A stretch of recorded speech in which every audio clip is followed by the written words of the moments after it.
Hi hello नमस्कार आदाब सत श्री अकाल। आसन पूर्ण विश्वास से अच्छे होंगे, स्वस्थ होंगे, मस्त होंगे और अपनी पढ़ाई कर रहे होंगे। जी हाँ दोस्तों, आइए आप सभी को स्वागत है शशि सेठ प्रैक्टिस में। जैसा कि आपको पता है, यहाँ पे प्रतिदिन सुबह में 5 बजे सेट प्रैक्टिस के माध्यम से किसी भी प्रतियोगी परीक्षाओं का तैयारी कराया जाता है। मैं आपको बता दूं दोस्त, यह जो टेस्ट है बिहार पुलिस का है, जिसका एग्जाम आपको अगस्त में होने वाला है। यह जो टेस्ट है ईडू गुरुकुल जो राकेश सर द्वारा संचालित किया जाता है। इस टेस्ट का सबसे खास बात यह है दोस्त कि अगर आपको इस क्लास का चाहिए पीडीएफ तो जाइएगा, इसी वीडियो के नीचे डिस्क्रिप्शन है टेलीग्राम को, उसे यहाँ पे लिंक दिया हुआ है, ज्वाइन कर लीजिए। और ज्वाइन करने के बाद कमेंट के माध्यम से आप हमें बता सकते हैं कि आपको किस क्लास का पीडीएफ चाहिए, फ्री में वहाँ पे प्रोवाइड करा दिया जाएगा। देखिए दोस्त, इस टेस्ट का सबसे खास बात है कि अगर आप इस टेस्ट को पूरी ईमानदारी के साथ एक बार 1 से लेकर 100 प्रश्नों तक अटेम्प्ट करें, उसके बाद हमें आप बताएं यह टेस्ट कैसा। मैं आपको पूरी यकीन और वादे के साथ कह सकता हूँ, यह जो टेस्ट है इनका ईडू गुरुकुल जो राकेश सर द्वारा संचालित किया जाता है, पूरी यूट्यूब के ऊपर सबसे बेहतरीन सेटों में से एक है। जितना भी मार्केट में आपको बिहार पुलिस का सेट प्रैक्टिस आप देख पा रहे होंगे ना, सारा का सारा आप भूल जाइएगा अगर एक बार इसे आप लगा के तो देखिए। तो चलिए बिना वक्त को जाया किए हुए स्टार्ट करते हैं आज को सेशन को और देखते हैं आज का पहला प्रश्न। उससे पहले दोस्त, अगर आप पहली बार इस चैनल पर होंगे तो मैं आपसे जरूर आग्रह करूंगा इस चैनल को सब्सक्राइब कीजिए। अगर आपको अच्छा लगता है तो लाइक और अपने दोस्तों के पास शेयर जरूर कीजिएगा। बहुत सारे ऐसे दोस्त हैं जो पीडीएफ केवल लेने टेलीग्राम के माध्यम से आ जाते हैं, परंतु न तो वह शेयर करते हैं और न ही सब्सक्राइब करते हैं। सब्सक्राइब करने से आपको कुछ जाता नहीं है दोस्त और मुझे कुछ मिलता नहीं है, परंतु मेरा एक परिवार का सदस्य बढ़ जाता है। पहला जो यहाँ पे प्रश्न पूछा गया है, यहाँ पे मैथ से संबंधित है। बड़ा सिंपल सा प्रश्न है। यहाँ पे 10 गो इस टेस्ट में आपको मैथ देखने को मिलेगा। तो पहला प्रश्न का सही आंसर जो आएगा आप बना लीजिएगा, ये वाला बिल्कुल यहाँ पे करेक्ट हो जाएगा। अगला जो प्रश्न है वहां पे आपको बताना है। इस प्रश्न को भी बड़ा सिंपल सा प्रश्न है। इसका सही आंसर ऑप्शन नंबर ए वाला बिल्कुल सही है। तीसरा नंबर जो प्रश्न यहाँ पे पूछा गया है आपको आयतन से संबंधित है, और इसको आप जब बनाते हैं तो इसका सही आंसर आपको क्या होना चाहिए। तो इसका सही आंसर जो निकल कर आएगा वह ऑप्शन नंबर बी वाला बिल्कुल यहाँ पे सही हो जाएगा। चौथा नंबर जो प्रश्न है इसको आप बनाते हैं तो इसका सही आंसर ऑप्शन नंबर ए वाला बिल्कुल सही है। और पांचवा नंबर जो है इसका सही आंसर ऑप्शन नंबर बी वाला बिल्कुल सही है। आपको परम कर्तव्य है कि सारे प्रश्नों को अटेम्प्ट करते हुए चलना है और उसके बाद कमेंट के माध्यम से बताना है कि आपको कितने प्रश्न सही हुए। छठा नंबर को सी वाला बिल्कुल सही है। सातवां नंबर जो प्रश्न है इसका सही आंसर अगर देखा जाए तो ऑप्शन नंबर इसका भी सी वाला बिल्कुल सही है। आठवां नंबर जो प्रश्न यहाँ पे पूछा जा रहा है नाव एंड आपको जलधारा से संबंधित है, इसका सही आंसर ऑप्शन नंबर सी वाला बिल्कुल सही हो जाएगा। 9 नंबर जो प्रश्न है इसका सही आंसर अगर देखा जाए तो क्या होना चाहिए। इसका सिंपल सा प्रश्न है, इसका सही आंसर ऑप्शन नंबर डी वाला बिल्कुल सही है। और आज का अंतिम जो प्रश्न है 9-10 नंबर मैथ का, वह जो है आपको आंसर इसका डी वाला बिल्कुल सही हो जाएगा। अब यहाँ से हमारा प्रश्न चालू होता है जीएस का। और जो पहला प्रश्न पूछा गया है कि अबिंदुकता एक बीमारी है, यह बीमारी है आंखों से संबंधित है। तो ऑप्शन नंबर बी वाला बिल्कुल यहाँ पे करेक्ट हो जाएगा। हम केवल यहाँ पे आपको क्वेश्चन और आंसर के माध्यम से 100 बेहतरीन प्रश्नों का कम समय सटीक तैयारी, और यही है उद्देश्य हमारे, यहाँ पे आपको रिवीजन कराया जाएगा। दूसरा जहाँ पे प्रश्न पूछा जा रहा है मेरे मित्रों, वह कहता है कि इनमें से प्रकाश संश्लेषण की अप्रकाशिकीय अभिक्रिया डार्क रिएक्शन का उत्पादक कौन सा है। तो सही आंसर होगा इसका आपको शर्करा, यानी ऑप्शन नंबर डी वाला बिल्कुल सही हो जाएगा। अगला जो यहाँ पे प्रश्न पूछा जा रहा है वह आपको कहता है कि द ग्रेट ओशन ट्रेड मार्ग किस महासागर से गुजरता है। तो सही आंसर है उत्तरी अटलांटिक महासागर, यानी सी वाला बिल्कुल सही हो जाएगा।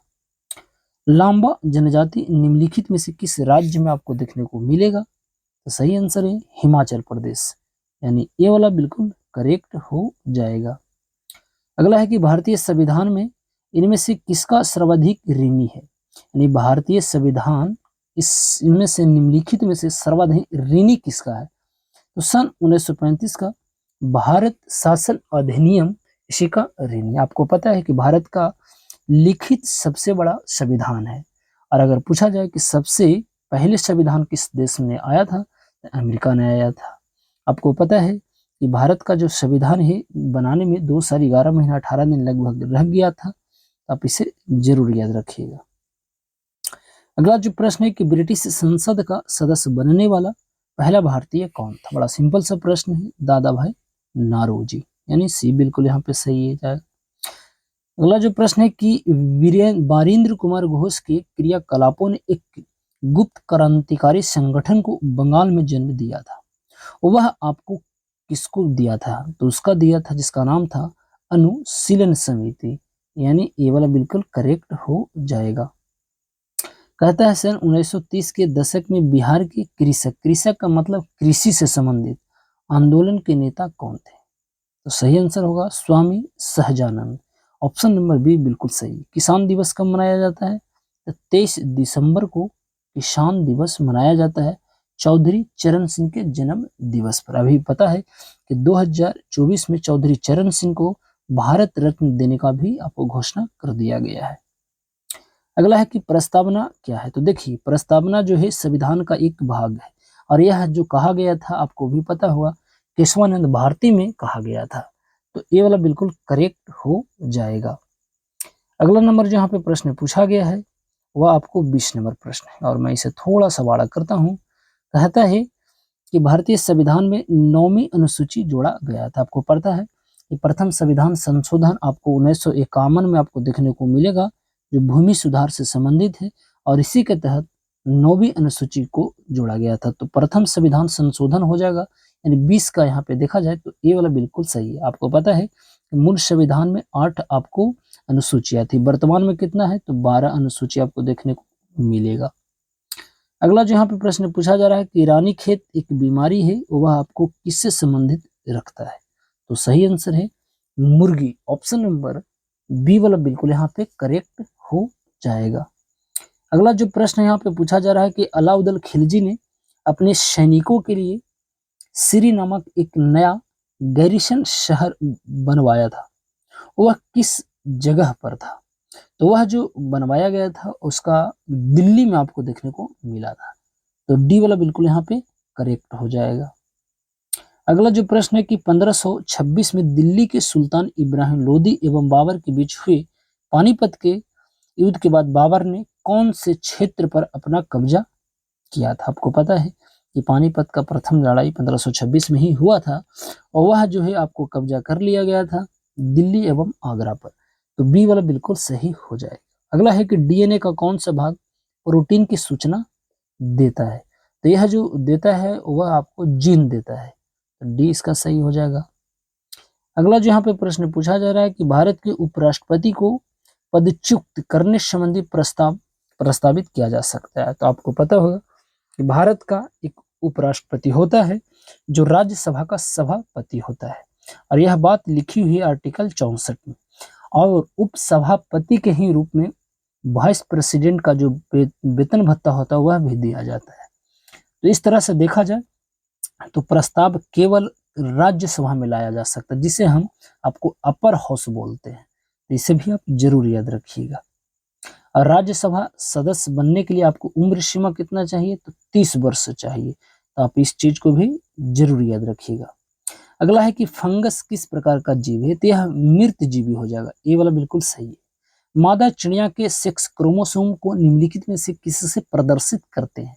देखिए, इसमें कोई ऐसा विकल्प नहीं है जिसे हम प्रदर्शित करते हैं। तो जो प्रदर्शित करते हैं वह डी एंड डब्ल्यू से करते हैं। क्या से करते हैं? जेड एंड डब्ल्यू से। तो इनमें से कोई इसका सही नहीं हो जाएगा। अगला जो यहाँ पे प्रश्न पूछा जा रहा है आपको बताना है कि निम्नलिखित में से कौन सा युग्म सुमेलित है? सरदार सरोवर बांध नर्मदा नदी, गांधी सागर बांध चंबल नदी, और नागार्जुन सागर बांध कृष्णा नदी।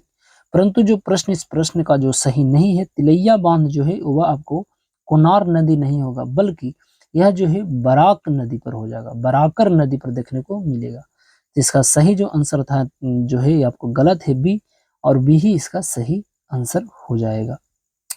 अगला जो यहाँ पे प्रश्न पूछा जा रहा है कि मनुष्य के यकृत मतलब लीवर में ग्लाइकोजेन आपको ग्लाइको जेनोलिसिस की उत्तेजित करने के लिए तनावपूर्ण स्थिति में निम्नलिखित में से कौन सा हार्मोन पैदा होता है? तो वह जो हार्मोन होता है उसे हम एड्रीनल कहते हैं, यानी 29 का सी वाला बिल्कुल करेक्ट हो जाएगा। अगला जो प्रश्न है कि निम्नलिखित में से कौन सा समान ताप पर ठोस अवस्था में रहता है? वह जो रहता है कहलाता है आयोडीन। ऑप्शन के अनुसार सी वाला बिल्कुल करेक्ट हो जाएगा। आवर्त सारणी में वह कौन सा तत्व है जो सर्वाधिक संख्या में यौगिक बनाता है? जो बनाता है उसे हम कार्बन कहते हैं, तो ये वाला बिल्कुल सही है। मानव मस्तिष्क के निम्नलिखित भागों में से कौन सा एक निगलने एवं उल्टी का निगमन केंद्र होता है? तो मेंडुला ऑब्लांगेटा, यानी ऑप्शन नंबर सी वाला बिल्कुल सही हो जाएगा। अगला जो प्रश्न है कि भारतीय संविधान का निम्नलिखित में से कौन सा अनुच्छेद राज्यों को नागरिकों को आजीविका के पर्याप्त साधनों का अधिकार सुनिश्चित करने का निर्देश देता है? वह जो है आर्टिकल 39 हो जाएगा, यानी ऑप्शन नंबर बी वाला बिल्कुल करेक्ट हो जाएगा। अगला जो प्रश्न है कि प्रसिद्ध सिद्ध यानी प्रसिद्ध शक्तिपीठ चंडिका देवी मंदिर किस जिले में स्थित है? यह जो आपको बिहार में देखने को मिलेगा और यह सहरसा जिला में अवस्थित है, यानी 34 का देखा जाए सहरसा नहीं होगा बल्कि यहाँ पे मुंगेर है तो मुंगेर हो जाएगा, यानी ऑप्शन नंबर ए वाला बिल्कुल सही है। विश्व पर्यटन दिवस कब मनाया जाता है? तो 27 सितंबर को हमेशा विश्व पर्यटन दिवस मनाया जाता है। अगला है कि पायस एक कोलाइड होता है द्रव का द्रव में, यानी बी बिल्कुल यहाँ पे सही है। शिवराय की पहाड़ियां भारत के किस राज्य में स्थित है? तो यह तमिलनाडु होना चाहिए, यानी ऑप्शन नंबर 37 का यहाँ पे बी वाला बिल्कुल करेक्ट हो जाएगा। अगला है कि निम्न में कौन भू अवशिष्ट देश नहीं है? तो आपको ऐसा एक देश बताना है जिसका कंट्री जो है आपको जो लैंड है, यानी आपको लैंड जो है आपको समुद्र से नहीं लगता। तो जरा देखिए 38 नंबर प्रश्न का सही आंसर यहाँ पे नामीबिया है, तो बिल्कुल यहाँ पे ऑप्शन नंबर डी वाला बिल्कुल सही है।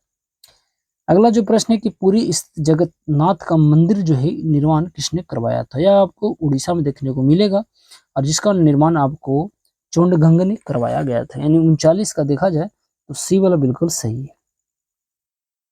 अगला है कि भारत का पहला गिद्ध संरक्षण प्रजनन केंद्र खोला गया था, पिंजौर हरियाणा में खोला गया था, तो बी बिल्कुल सही है। आरएन और प्रोटीन बनाने में कौन सा प्लांट हार्मोन उपयोगी है? सही आंसर होगा आपको साइटोकाइनिन। नेक्स्ट है कि निम्नलिखित में से किसमें त्रिविमीय क्रिस्टल प्रणाली नहीं पाया जाता? जो नहीं पाया जाता वह ग्रेफाइट में नहीं पाया जाता है। अगला जो यहाँ पे प्रश्न पूछा जा रहा है कि निम्न में से किसका वैज्ञानिक नाम पिशुम आपको सटिवम है, यानी यह जो है मटर का वैज्ञानिक नाम। सेन सूचकांक का संबंध किससे है? तो निर्धनता से, निर्धनता से हो जाएगा, यानी ए वाला बिल्कुल सही है। अगला है कि जियोग्राफिकल इंडिकेशन कृषि की उत्पत्ति और विकास के लिए संदर्भ में कानून संरक्षण प्रदान करता है। तो आपको पता है इसी को हम लोग बोलते हैं क्या? जीआई, जिसे हम जीआई टैग भी कहा जाता है। यह भारत सरकार का एक मंत्रालय है जिसका नाम है वाणिज्यिक एवं उद्योग मंत्रालय और इसका मंत्री पीयूष गोयल है। इन्हीं मंत्रालयों के द्वारा इस जीआई टैग प्रदान किया जाता है। कितने वर्षों के लिए किया जाता है? तो 10 वर्षों के लिए किया जाता है। 1999 का अधिनियम है और यह जो है किसी आपको स्थान से विशिष्ट आपको उत्पाद को दिया जाता है, यानी सी वाला बिल्कुल सही है। अगला जो यहाँ पे प्रश्न पूछा जा रहा है वह कहता है कि अकबर द्वारा किए गए सुधारों का सही मेल कौन सा है? देखिए मजहर की घोषणा आपको 1579 में किया गया था, जजिया कर समाप्त कर दिया गया था 1564 में, यानी ए और आपको 2, यानी ऑप्शन नंबर ए वाला बिल्कुल करेक्ट हो जाएगा। अगला जो प्रश्न यहाँ पे पूछा जा रहा है कि वह प्रसिद्ध जैन विद्वान कौन था जिसका अकबर बहुत सम्मान किया करता था? वह था हरि विजय सूरी, यानी डी वाला बिल्कुल सही है। अगला जो प्रश्न है कि निम्न में किसे अनुवांशिकी का जनक कहा जाता है? वह मेंडल को कहा जाता है, यानी बी वाला बिल्कुल सही है। अगला है कि प्रिज्म में प्रकाश के विभिन्न रंगों का विभाजन किसके कारण होता है? वह जो होता है प्रकाश का परिक्षेपण के कारण, तो बी सही है। नादिर शाह के आक्रमण के समय दिल्ली का शासक निम्न में कौन था? तो सही प्रश्न क्या होगा? इस प्रश्न का सही आंसर मोहम्मद शाह, यानी ये वाला बिल्कुल सही हो जाएगा। अगला है कि भारतीय राष्ट्रीय कांग्रेस के किस अधिवेशन में कांग्रेस और मुस्लिम लीग का ऐतिहासिक मिलन हुआ था? तो आपको पता है कि सूरत देखी ना कि आपको ब्रेकअप, तो 1907 में सूरत अधिवेशन में जो ब्रेकअप हुआ था वह 1916 में अंबिका चरण मजमूदार की अध्यक्षता में आपको पेचअप में बदल जाता है। तो ऑप्शन नंबर डी वाला बिल्कुल करेक्ट हो जाएगा। अगला है कि जिला न्यायालयों में न्यायाधीशों की नियुक्ति किसके द्वारा किया जाता है? तो राज्यपाल के द्वारा किया जाता है। तो बी वाला बिल्कुल सही हो जाएगा। अगला है कि भारत में समुद्री गाय किस बायो रिजर्व क्षेत्र में आपको पाया जाता है? तो मन्नार की खाड़ी में पाया जाता है। तो बी सही है। कुल्ली घाटी किनके बीच स्थित है? तो धौलाधार एवं पीर पंजाल, यानी ऑप्शन नंबर डी वाला बिल्कुल सही है। अगला है कि नेशनल ग्रीन ट्रिब्यूनल यानी नेशनल ग्रीन ट्रिब्यूनल एक कैसा है? तो यह जो है आपको देखा जाए तो फास्ट ट्रैक एक तरह से कोर्ट का कार्य करता है, यानी ये वाला बिल्कुल सही हो जाएगा। कहता है कि निम्न में कौन सा एक आभासी बल का उदाहरण?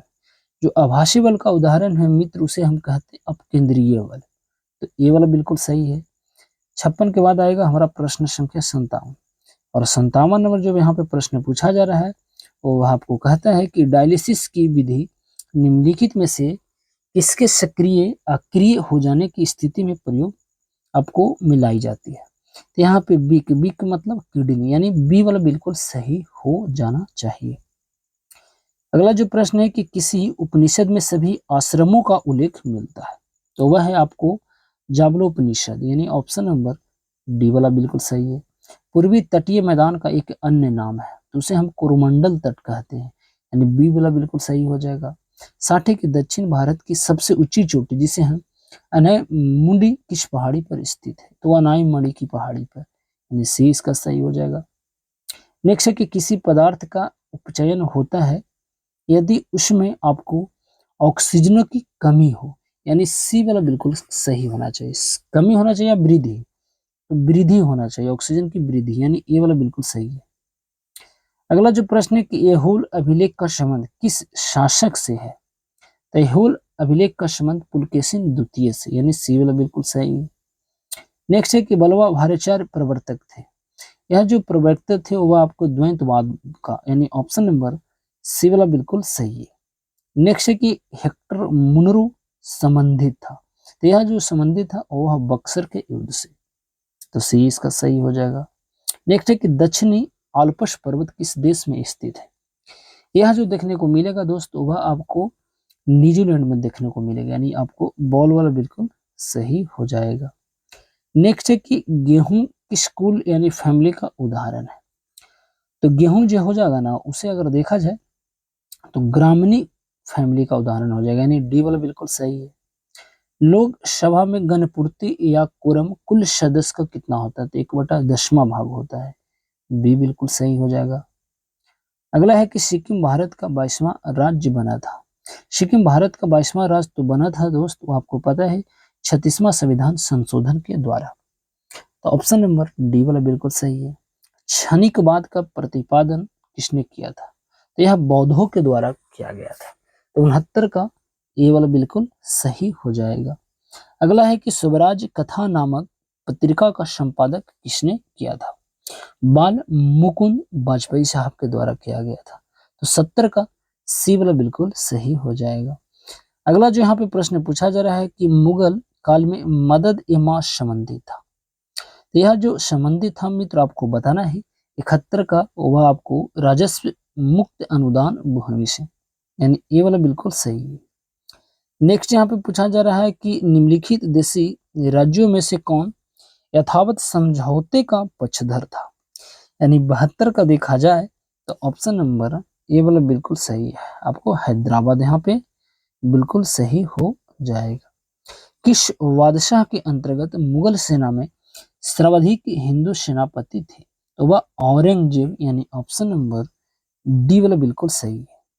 नेक्स्ट है कि निम्नलिखित में से किस अनुच्छेद का समर्थन डॉक्टर बी.आर. अम्बेडकर द्वारा इस तर्क पर किया गया था कि इसका प्रयोग अंतिम उपाय के रूप में किया जाना चाहिए? यह जो किया गया था वह किस आर्टिकल को कहा गया था? तो अनुच्छेद 356 के तहत आपको किया गया था, जिसे राष्ट्रपति शासन हम कहते हैं। अगला है कि ढिंग एक्सप्रेस के नाम से किन्हें जाना जाता है। तो असम की एक आपको एथलेटिक्स है जिसे हम हिमा दास कहते हैं, तो सी वाला बिल्कुल सही है। नेक्स्ट है कि मंगोल आक्रमणकारी चंगेज खान भारत के उत्तर पश्चिमी सीमा पर निम्न में से किसके शासनकाल में आया था। इल्तुतमिश के आपको शासनकाल में यह देखने को मिलेगा। एक पंक्ति है जिसका लेखक कौन थे, तो जॉन किट्स हो जाएंगे, यानी 77 का ये वाला बिल्कुल सही है। 77 के बाद हमारा प्रश्न संख्या आएगा 78। वह कहता है कि थायराइड ग्रंथि से थायरॉक्सिन स्रावित करने के लिए उत्तेजित करने वाला अंतःस्रावी हार्मोन कौन सा है। TSH, यानी ऑप्शन नंबर ए वाला बिल्कुल सही हो जाएगा। अगला जो यहाँ पे प्रश्न पूछा जा रहा है वह आपको बताना ही। कहता है कि भारत के संविधान का भाग 8 से संबंधित है, वह जो है आपको केंद्र शासित प्रदेश यानी यूनियन टेरिटरी से संबंधित है, तो बी बिल्कुल सही है। अगला है कि संसार में पौधों के वितरण का अध्ययन कहलाता है।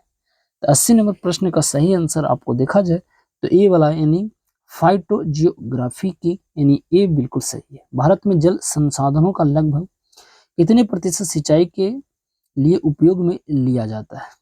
यह जो लिया जाता है 81 का सी यानी 84% वाला बिल्कुल सही है। अगला जो यहाँ पे प्रश्न पूछा जा रहा है वह कहता है कि निम्नांकित में से क्रेटर निर्मित झील आपको बताना है, तो यह कौन हो जाएगा, लोनार झील या डल झील, तो लोनार झील हो जाएगा, यानी 82 का ए बिल्कुल सही है। निम्नलिखित में से किस शब्द की वर्तनी अशुद्ध है, यानी 83 नंबर प्रश्न का आपको अत्यधिक वाला बिल्कुल करेक्ट हो जाएगा। अगला जो प्रश्न है कि तुम शब्द किस प्रकार का सर्वनाम है, तो यहाँ पे देखा जाए तो 84 का यहाँ पे पुरुषवाचक सर्वनाम बिल्कुल सही है। जगन्नाथ में शब्द का समाह क्या होगा, तो जगन्नाथ में तत्व पुरुष समास होगा, यानी 85 का बी वाला बिल्कुल करेक्ट हो जाएगा जी। अगला है कि पुकार शब्द का लिंग भेद आपको बताना है, तो पुकार जो एक तरह से अगर देखा जाए तो यह स्त्रीलिंग हो जाएगा, यानी सी वाला बिल्कुल सही है। अगला है कि निम्नलिखित में कौन सा वाक्य संयुक्त वाक्य है। मयंक ने खाना खाया और सो गया, संयुक्त वाक्य है, यानी सी वाला बिल्कुल सही है। कौन सा शब्द बादल का पर्यायवाची नहीं है, 88 का सही है बारिधि। उत्तम का विलोम क्या हुआ, तो तुच्छ हो जाएगा। जहां एक शब्द से अनेक अर्थ निकले वहां कौन सा अलंकार होता है, तो श्लेष अलंकार होता है, सी वाला बिल्कुल सही है। अगला है कि निर्विकार में कौन सा समास है, तो निर्विकार में जो समास होगा वह अवयवी भाव समास होगा। किस शब्द में अधि उपसर्ग नहीं है, तो अधि जिसमें उपसर्ग आपको पता है कि पहले होता है, अभ्युदय में अधि नहीं है, तो बी वाला बिल्कुल सही है। अगला है कि आवट प्रत्यय में कौन सा शब्द नहीं बना है, तो आवट से जो नहीं बनेगा ना वह हो जाएगा आपको चिकनाहट। अंधे के हाथ बटेर लगना लोकर्ती, सही अर्थ क्या है कि बिना मेहनत के ही उपलब्धि हासिल हो जाना, यानी बी वाला बिल्कुल सही है। अगला जो यहाँ पे प्रश्न पूछा जा रहा है कि किस क्रमांक में संधि का सही विच्छेद आपको नहीं हुआ है। 95 का देखिए मात्र जुड़ उपदेश यानी मातृपदेश, ये आपको गलत है, तो ऑप्शन नंबर ए वाला बिल्कुल करेक्ट हो जाएगा। अगला जो यहाँ पे प्रश्न है कि choose the same meaning of constant, तो इसका अगर देखा जाए तो एसेंट वाला यानी 96 का सी वाला बिल्कुल सही हो जाएगा। अगला यहाँ पे जो प्रश्न पूछा जा रहा है आपको 97 को इसको बताना है, तो यहाँ पे बी वाला बिल्कुल सही है। 98 नंबर जहाँ पे प्रश्न पूछा जा रहा है वह आपको क्या पूछा जा रहा है, 98 नंबर जो प्रश्न है इसका सही आंसर ऑप्शन नंबर कंफर्म बिल्कुल सही है। 99 नंबर जो प्रश्न होगा इसका सही आंसर ऑप्शन नंबर सी वाला बिल्कुल सही हो जाएगा। और यहाँ पे अगला जो यहाँ पे प्रश्न पूछा जा रहा है यानी 100वां नंबर जो प्रश्न है वो आपको कहता है which pronoun A B and C the in the आपको प्रोसेसिव केस, यानी 100 नंबर प्रश्न का ऑप्शन नंबर माइन यानी डी वाला बिल्कुल सही हो जाएगा। तो यह था हमारा आज का सेट। आपको सेट कैसा लगता है मेरे मित्र, मेरे बंधु, मेरे सखा, कमेंट के माध्यम से हमें जरूर बताइएगा। अगर आपको चाहिए इस क्लास का पीडीएफ तो आप टेलीग्राम को ज्वाइन कर ले, वहाँ पे प्रतिदिन आपको दे दिया जाता है और वह भी फ्री में। तो चलिए अब यहाँ पे देते हैं अपनी वाणी को विराम और लेते हैं आपसे विदा, इस वादे के साथ कि फिर मुलाकात होगी। जब तक के लिए आप सही से रहें, स्वस्थ रहें, मस्त रहें और अपनी पढ़ाई करते रहें। तो अब हमें दीजिए इजाजत, नमस्कार।